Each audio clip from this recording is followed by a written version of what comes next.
Eh ben attendez, on est en France. Allez, cul sec. Hop.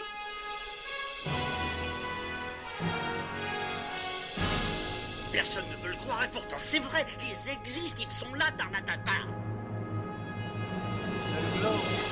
Non. Il faut qu'on pète.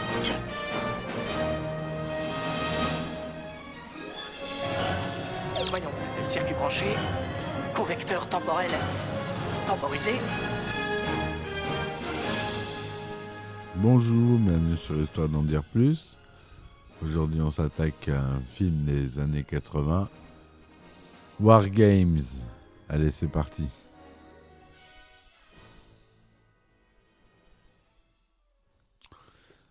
Alors, War Games, je pense que vous l'avez vu, ce film. Si vous ne l'avez pas vu, il faut le voir. C'est un film qui est devenu culte. C'est War Games ou Jeux de guerre en québécois. War Games aux États-Unis est un film américain de John Badham, sorti en 1983, avec pour acteurs principaux Matthew Broderick, Dabney Coleman, John Wood et Ali Sheedy. Le film suit les aventures de David Lightman, Matthew Broderick, un jeune pirate informatique qui accède involontairement à WOPR, un supercalculateur militaire des forces armées américaines, programmé pour prédire les résultats possibles d'une guerre nucléaire. Lightman obtient de WOPR de lancer une simulation de guerre nucléaire, croyant initialement qu'il ne s'agit que d'un jeu informatique. La simulation cause une panique au niveau national et est près de déclencher la Troisième Guerre mondiale. Le film a été un succès au box-office et pour un coût de production de 12 millions de dollars, il rapporte une recette brute de 79 567 000 dollars au bout de 5 mois d'exploitation aux États-Unis et au Canada. Le film a été nominé pour 3 Oscars. Il sera adapté en livre de la même année par David Bischoff. Le film a pour suite War Games, The Dead Code. Donc le synopsis. Au début des années 80, dans la guerre froide entre les deux blocs, qui bat son plein, David Lightman, un jeune lycéen américain et pirate informatique pendant son temps libre, accède à distance et sans le savoir à un des systèmes informatiques appartenant au réseau de défense américain, le NORAD. Alors qu'il croyait accéder au serveur d'une compagnie de jeux vidéo, Protovision. Entrant en communication avec le supercalculateur du NORAD, appelé WOPR, War Operation Plan Response, un programme programmé pour prédire les résultats possibles d'une guerre nucléaire. Lightman, croyant jouer à un jeu vidéo, fait lancer par WOPR une simulation de guerre nucléaire, un programme intitulé Guerre thermonucléaire totale.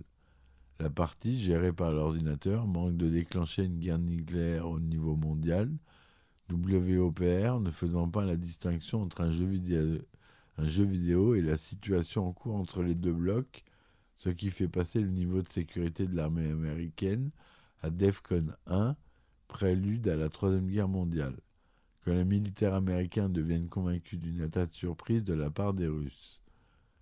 Repéré par le gouvernement américain, puis arrêté, Lightman réussit à s'échapper avec l'aide de son amie Jennifer.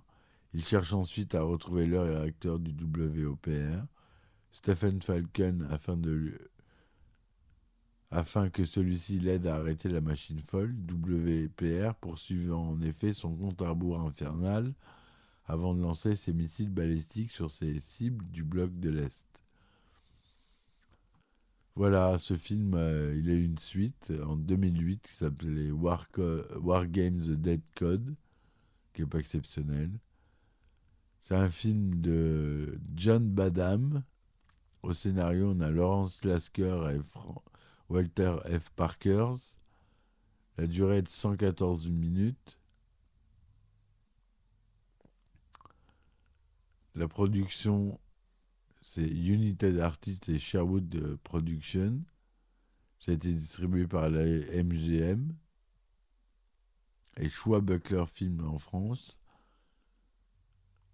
Ça a été tourné en Métrocolor, c'est pas si souvent, 35 mm, 1,85e, son Dolby.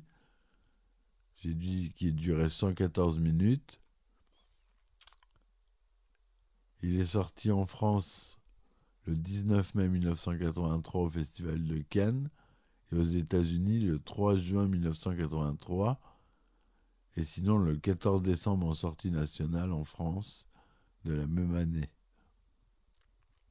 Il y a une réédition le 27 février 2019 en France. Donc Matthew Broderick qui joue David Lightman, Ali Shelley, Jennifer Catherine Mack, Dabney Coleman il joue John Mittrick, Barry Corbin le général Jack Beringer, John Wood, Robert Hume alias le docteur W. Falken et la voix de Joshua WOPR. Il joue plusieurs rôles. Pour le professeur Stephen Falken, les scénaristes se sont inspirés du professeur Stephen Hawking. Le chanteur John Lennon fut initialement envisagé pour interpréter ce rôle. Le matériel informatique utilisé par Lightman dans sa chambre est réel et correspond à celui utilisé à cette période. Un micro et ordinateur Ismail 8080, c'est les premiers PC de la société Fisher Freitas, un double lecteur de disques souple FDC 2.2 et un moniteur vidéo Zenith Data System de 12 pouces. Son modem est un coupleur acoustique. Dans le film, l'ordinateur central du NORAD, un supercalculateur, s'appelle WOPR. D'après la rumeur, ce nom est inspiré du Whopper, un hamburger de la chaîne Burger King. Et dans les années 70, un véritable ordinateur central du NORAD s'appelait le Burger, BURGR. Martin Brest fut le premier réalisateur du film et il dut être remplacé par John Badham à la suite d'une dispute avec les producteurs sur le plateau de tournage. Certaines de ces scènes figurent toutefois dans le film. L'équipe de production du film ne fut pas autorisée à pénétrer dans le vrai centre de commandement de Cheyenne Mountain. Il a dû donc faire preuve d'imagination. Dans le commentaire audio du DVD, le réalisateur John Badham remarque que le vrai centre n'est pas aussi élaboré que dans le film. Pour rendre la voix de WOPR aussi synthétique que possible, John Lewd lut ses dialogues en tenant le script à l'envers. Wargame reçoit un accueil critique généralement favorable. Rotten Tomatoes lui donne un score de 93% sur 44 critiques et une moyenne de 7,63 sur 10. En partie un techno-thriller délicieusement tendu et en partie un film dramatique pour adolescents sans condescendance, Wargame est l'un des films sur la guerre froide les plus inventifs et véritablement plein de suspense des années 80. Sur Metacritic, on a 77% sur une base de 15 critiques, avis généralement favorable. En France, il a fait 1 700 000 entrées et 80 millions de recettes mondiales. Entre 1983 et 2008, Wargame s'est sélectionné 19 fois dans diverses catégories et remporte 4 récompenses. L'American Cinema Editor de 1984 pour le meilleur montage d'un film pour Tom Rolfe, le BAFTA Awards du meilleur son pour William D. Burton, le Saturn Awards de la meilleure réalisation pour John Badham, le Satellite Award pour le meilleur DVD jeunesse édition 25e anniversaire en 2008, et je vous passe les nominations. Ce film est le premier à faire référence à un pare-feu informatique, un firewall. Vous savez, vous avez déjà entendu parler des firewalls.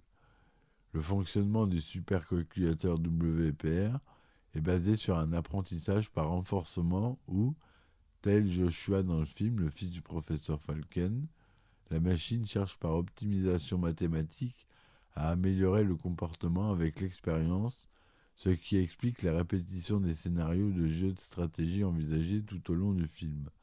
En ce qui concerne les codes de lancement, il s'agit d'une recherche exhaustive, mais la progression par l'indication du nombre de caractères trouvés n'est pas justifiée. L'utilisateur Steven Falken a longtemps été présent dans le système d'exploitation NetBSD en hommage à Wargames jusqu'en mars 2001. Le jeu Wargames est disponible dans le système d'exploitation OpenBSD en hommage au film. Matthew Broderick et John Wood apparaîtront encore ensemble au générique du film Lady Hawk en 1985. Wargame 2, donc je vous disais qu'il est sorti en 2008 et a eu une sortie uniquement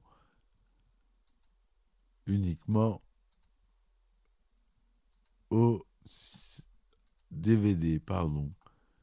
Voilà. Donc ce film, ça fait partie des films à voir. Je vous conseille vraiment de le voir. Il est très intéressant. Il y a plusieurs niveaux de lecture. C'est un bon film popcorn, comme j'ai l'habitude de vous y présenter. Voilà, j'espère que ma chronique vous aura plu. N'hésitez pas à me soutenir sur Ulule, à me laisser des commentaires et des likes. Je vous dis à bientôt et merci de m'avoir écouté pour ce début de saison 2. Allez, ciao ciao.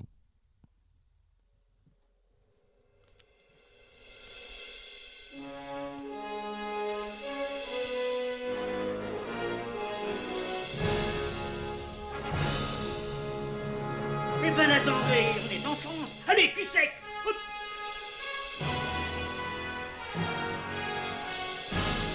Personne ne veut le croire et pourtant c'est vrai, ils existent, ils sont là, Tarnatata.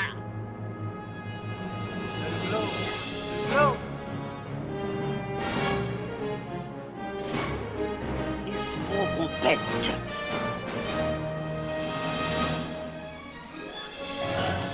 Voyons, circuit branché, convecteur temporel temporisé,